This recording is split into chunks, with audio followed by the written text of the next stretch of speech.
looking at Hope in Touch, One Direction, and as an author of books on human behavior, I'd like to share with you one chapter, which is chapter 4, which is Courage to Change.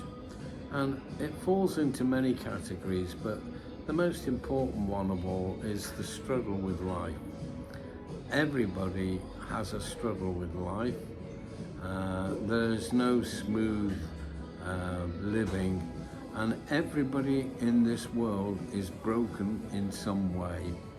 And it's about embracing your own brokenness and discovering who you really are, your authentic self. Because until you do that, you're going to manage crisis after crisis, and you're just going to be a drifter going without any direction or guidance. You need to find out who you are and where you want to be. And I believe that that is shaping your own future by using what I call a blueprint. Focus on a vision of where you see yourself in 5 years' time. Can I just stop there a second?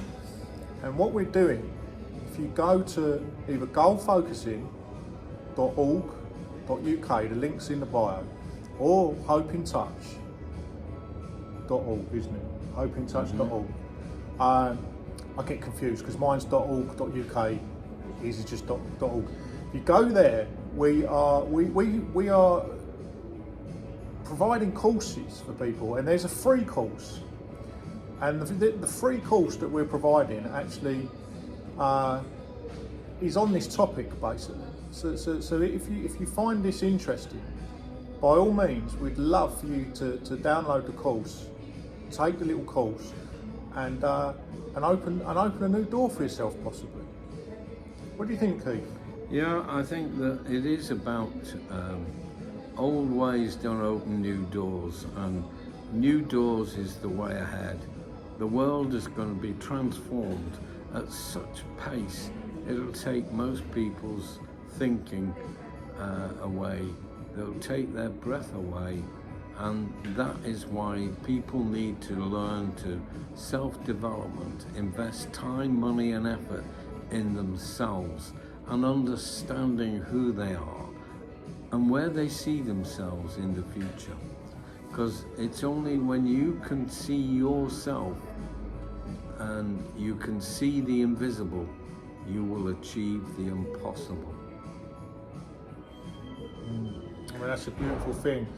I mean, we're talking about, in the Courage to Change chapter, we have produced 3 subcategories to talk about for our podcast. Number 1 is struggle, number 2 is attitude, and number 3 is gratitude.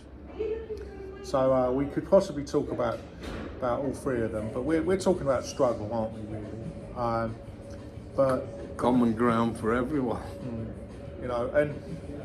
And attitude is the next lesson you need to learn, and gratitude is the lesson after that. But if you can implement what we're teaching into your lives, it will change your lives. It's as simple as that. It changed ours, and unfortunately we had to learn the hard way, didn't we, Keith? I mean, how long did it take you to realise this? Well, I'm just turned 75, and I've had a lifetime. And if I, at my age, can completely transform my own thinking from living in denial to living in hope. And hope is a growth mindset where you see life as it is, the reality of it. You don't imagine that you're better than other people, because no one is better. And the internet has actually leveled the playing field, so you can become whoever you want to be, but you've got to want to be it. And most people don't understand the technology because they're not learning and changing and growing with every day. And that was the big change in my life. I ended the struggle of people pleasing and started to be kind to myself. You can't go through life being right all the time. As my late wife would test to me, that I had a black belt in being right, and I was never apologizing when I was wrong. But I was preconditioned, because I was a hotel general manager for 46 years. I had a responsibility, but I realized that that responsibility is to help other people evolve. And that is my destiny today. I mean, the thing that I find interesting with struggle is Keith is 75 years old, and he introduced me to an AI app because I refused to use it because of my preconceived ideas about it, and now I use it every single day.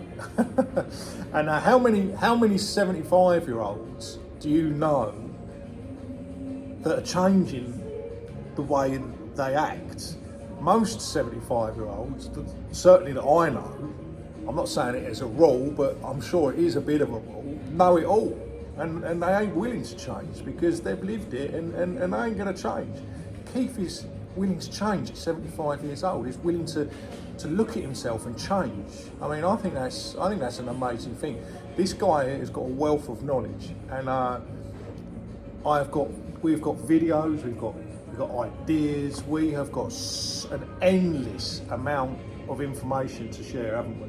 Unlimited transformation of knowledge and information, which is overwhelming most people today. Well, it's attracted me to the guy. Since we started our partnership, I have not stopped learning, growing, changing, and recognising things in my life that I just let slip by the wayside my whole life. Christ, if I'd have met him when I was 20, where would I be now? Where would I be now? I wish I'd have met myself earlier, because the changes I've made, I've changed my musts, I've changed my shoulds into musts, and that resulted in me losing 14 stone in weight, writing my first book, and I'm dyslexic. So I had to step outside my comfort zone and stay there.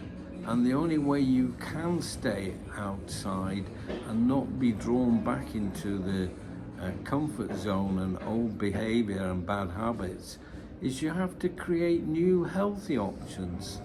And I've transformed myself. With my wife dying 2 years ago, I now have to cook, clean, and do everything for myself.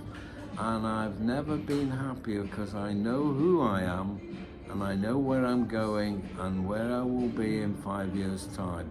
And that big picture is where I am going to write and paint in words a blueprint, which I do every day. I write down my journal of who I've been with, where I've gone, what I've done. And the mere fact you're touching paper with a pen, you then can let go of all the crap that you've been carrying around. Because until you let go, you're going nowhere, because your past will pull you back. It's true. I mean, the thing is, we urge people, if you want to change, you want to I don't know, you just want to things ain't feeling right, or you're depressed and down, or your job's annoying you, or your missus or your husband's annoying you, or whatever it is, or there's something frustrating you and you don't feel complete, you want to better yourself, or you just, you're frustrated, you find yourself angry at people, you find yourself not forgiving people, you find yourself disregarding things, or your life's changing, or any of those things, if they're warnings that you need to change. They're not illness. People go to the doctors and they'll say, I feel depressed, and the doctor will go, here you go, here's some antidepressants. Maybe not quite as quickly as that, but that ain't the answer. The answer is mindset. There are some conditions where medical intervention is the only option, and I'm not denying that. But 9 times out of 10, if you're exercising if you're visualizing and goal focusing on something, you know, you're stimulating your brain for the future. You're appreciating your present, and your past don't matter. So you're doing all right, you know. And that you're meeting the right people. You know, you're putting the right. You're getting rewarded for your efforts, and it's exciting. You need to download this course if you want to change, and just take the free tester, see what you think, and then if you like it, then why don't you dare to dream and try one of the others, you know. And we limit ourselves. We limit ourselves with money, and we limit ourselves with time. But you know, maybe stop worshipping other people, or maybe start worshipping yourself. Maybe stop spending time watching videos like this, and spend a bit of time on yourself. And what we've just given you with that link to our website, it could be the thing, the catalyst for you to become the best version of yourself. I mean, is it not worth just trying it, just humouring it just for 5 minutes? It's really brain food. You're feeding your brain with new stuff that's exciting, it's fun, it's life, and the reality of life. And when you are fake, copying other people and trying to be other people, you're not living your life, you're existing from one day to the next. And if you want excitement and fulfillment in your life, do it now. Change your mindset. You do that in a heartbeat. If I can do it, you can do it. And all you have to do is create the shoulds into musts. Stop lying to yourself that you're going to lose weight tomorrow. Stop lying to yourself you're going to stop drinking or drugging or whatever your obsession might be. Tomorrow never comes. I remember there was a pub I went into and it had a sign there, free drinks tomorrow. And of course tomorrow never comes. Because when we allow ourselves to be ourselves, today is the right day to start. And it starts with that one small step outside your comfort zone. And then you find yourself walking on a pathway to freedom. Freedom to be yourself. And that's where I am. Living my dream. And living my dream by helping other people evolve. Okay, so it's bye from me, it's bye from Keith Time. Well, we've got to wrap it up, but hopefully someone's got something from that. And we appreciate your time. Appreciate your time, and remember, you know, small changes. And if you don't take to us, then take to somebody. There's many courses out there, you know. We'll find the right people, and hopefully you will as well. So we wish you luck on your journey. God bless. Take care.